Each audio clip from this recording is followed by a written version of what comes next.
High on the arid plateaus of ancient Persia, colossal stone towers stand silent against the sky. They are not fortresses built for war, nor palaces for kings. They are tombs, open to the heavens, monuments to a profoundly different understanding of life and death. For millennia, these structures, known as Towers of Silence, were the final resting place for the adherents of one of the world's oldest monotheistic religions.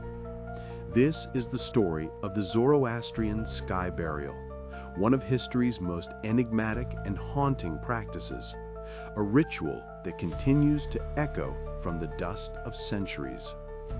Welcome to Echoes of Time, where we journey into the forgotten pages of history.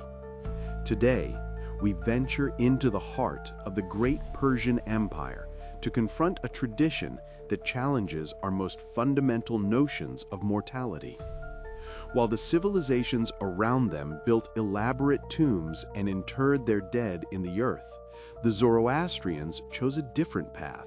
They eschewed traditional graves, opting instead to place their deceased atop these immense open-air structures, exposing them to the elements and the heavens. What drove this extraordinary tradition? And what secrets do these silent tombs still guard? The answers lie buried not in the ground, but in the very fabric of a worldview that saw the universe as a sacred, interconnected whole. To understand this unique approach to death, we must first understand the civilization that birthed it. Ancient Persia was a cradle of innovation and power, a sprawling empire that stretched across continents. From the Achaemenid Empire, with its bustling trade routes and grand capitals, to the later Sasanian era, Persian culture was a vibrant tapestry of art, science, and spirituality. At its core was the ancient faith of Zoroastrianism, a religion that predates many of the world's major faiths. Central to its teachings was a profound reverence for the purity of the natural world, including the importance of keeping the earth free from pollution. The elements, earth, water, and fire, were not merely resources. They were divine creations, sacred essences that must be protected from any form of defilement or pollution. This core tenet shaped every aspect of Zoroastrian life, but its influence was most starkly visible in their approach to death. In their worldview, once life departed, the physical body became an empty vessel, susceptible to decomposition and decay. This process of decay was considered impure, a temporary victory for the forces of darkness in a cosmic struggle against light and life. To bury a body in the ground would be to pollute the sacred earth. To submerge it in water would defile the holy waters, and to cremate it would be the ultimate sacrilege, a desecration of fire, the most sacred element of all, the very symbol of their god, Ahura Mazda. Conventional interment, the final rite for so many cultures, was for the Zoroastrians simply unthinkable. Faced with this spiritual imperative, they devised a solution as logical as it was extraordinary: the sky burial. The process was meticulously planned. After death, the body would be ritually cleansed and prepared. It would then be carried in a procession to the Tower of Silence, or Dakma, a massive circular structure built on a hilltop far from human settlements. Inside, the tower was a simple, stark design: a flat, paved platform open to the sky and divided into 3 concentric rings. The outer ring was for men, the middle for women, and the innermost for children. Here, the deceased were laid down, their worldly journey at an end. And then, nature would take its course. The bodies were left to the elements and, most importantly, to scavenging birds. Vultures, ever present in these arid landscapes, would descend from the heavens to consume the flesh. To modern sensibilities, the image is jarring, even macabre, but for the Zoroastrians it was a final, selfless act of charity, a last offering to the natural world. The body was returned to the food chain, its components re-entering the harmonious cycle of existence. Once the bones were picked clean and bleached by the sun, they were swept into a central pit within the tower. Here, they would eventually turn to dust, their last remnants filtering through layers of sand and charcoal, ensuring that not even the final traces of the impure vessel would touch the sacred earth below. This practice was a cornerstone of their spiritual landscape, a stark and dramatic contrast to the funerary customs of their contemporaries in Egypt, Greece, and Rome. For centuries, historians and scholars have debated the multifaceted reasons behind this awe-inspiring ritual, piecing together fragments of a puzzle from archaeological evidence, historical texts, and fading oral traditions. The most compelling explanation remains the spiritual one. Sky burial was, first and foremost, a sacred act, a theological necessity born from the profound reverence for creation. It was the only way to ensure the purity of the earth, water, and fire, while allowing the soul to complete its journey. In Zoroastrian belief, the soul lingers on earth for 3 days after death, before beginning its passage to the spiritual realm. The swift, clean disposal of the physical form by the birds was seen as facilitating this journey, freeing the soul from its earthly anchor and allowing it to ascend heavenward. Yet other perspectives suggest that spirituality was intertwined with practicality. The landscape of ancient Persia was often arid and rocky.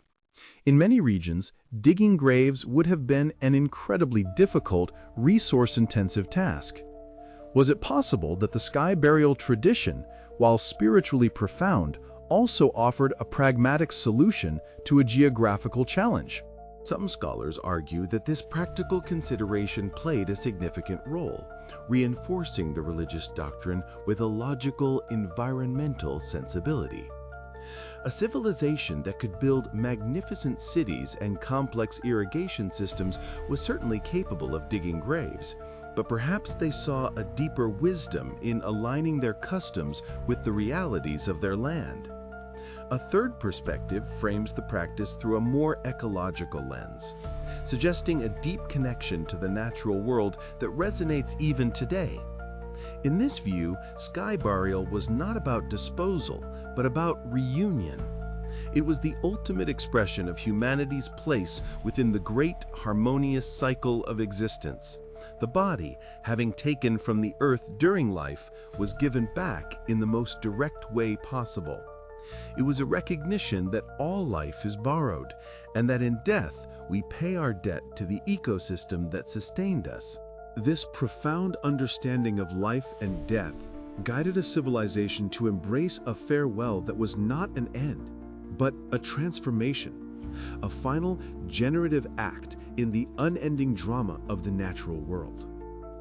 These three theories, the spiritual, the practical, and the ecological, are not mutually exclusive. It is likely that all three perspectives coexisted, weaving together to form the rich tapestry of belief that made the Towers of Silence not just possible, but necessary.